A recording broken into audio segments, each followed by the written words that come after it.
car le film de Shawn Levy est rassurant. Rassurant, car il nous montre que tout film à base de robotique science-fictionnelle, réalisé dans les années 2000, n'est pas nécessairement froid et désincarné.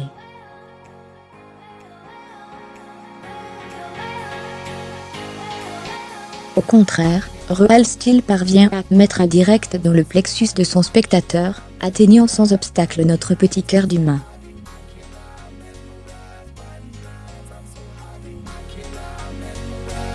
Puisqu'au-delà des combats, le film raconte d'abord l'histoire de Charlie Canton, ancien boxeur, remisé au rang de coach de robot, depuis que les humains ont été remplacés par les machines sur le ring.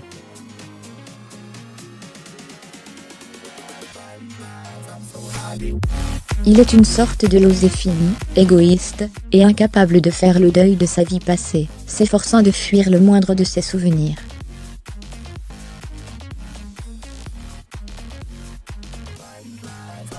Un de ses souvenirs n'est autre que son fils, Max, qu'il a abandonné, il y a des années, et qu'il est contraint de récupérer pour un temps donné.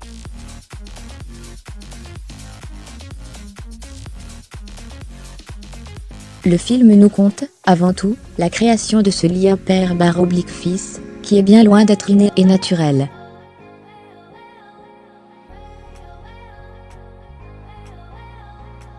Super 8 avait fait couler beaucoup d'encre cet été par rapport à sa filiation aux 80 secondes, avec son univers très anglais revendiqué à la fin du film.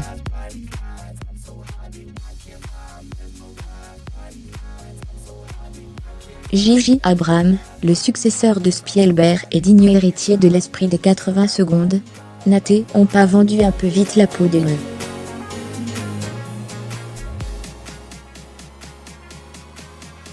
Avant de l'avoir tué, car Real Steel, également produit par Spielberg, mais aussi par Zemeckis, semble également prétendre au titre de digne successeur de ces deux grands potes.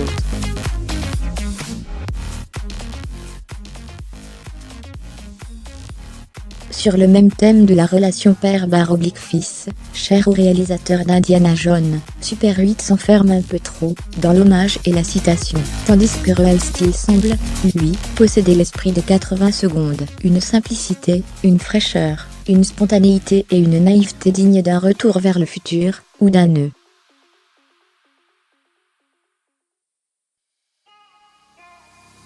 Très touchant, le film est également énergique et fédérateur, un peu à la façon d'un Rocky où le moindre combat prend une dimension épique et quasi vitale.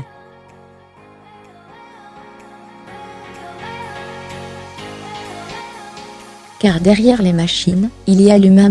Et chaque combat risque de mettre en péril l'équilibre fragile entre le père et le fils, et risque de détruire le peu d'humanité chez Charlie, et de naïveté chez Max, qu'il reste en chacun d'eux.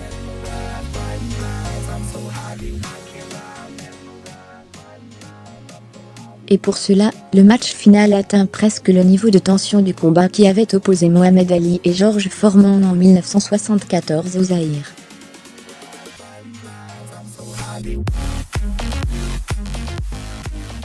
Si, on vous jure. Du côté des acteurs, le tout en muscles Jack Ma semble avoir trouvé l'un de ses meilleurs rôles, mêlant habilement sa grâce de danseur et sa force de sportif.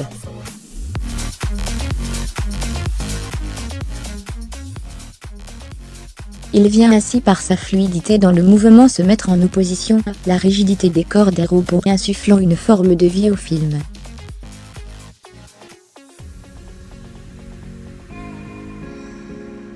À ses côtés, le jeune Dakota Guayo, que l'on avait déjà pu voir dans Thor, s'impose comme une sacrée révélation.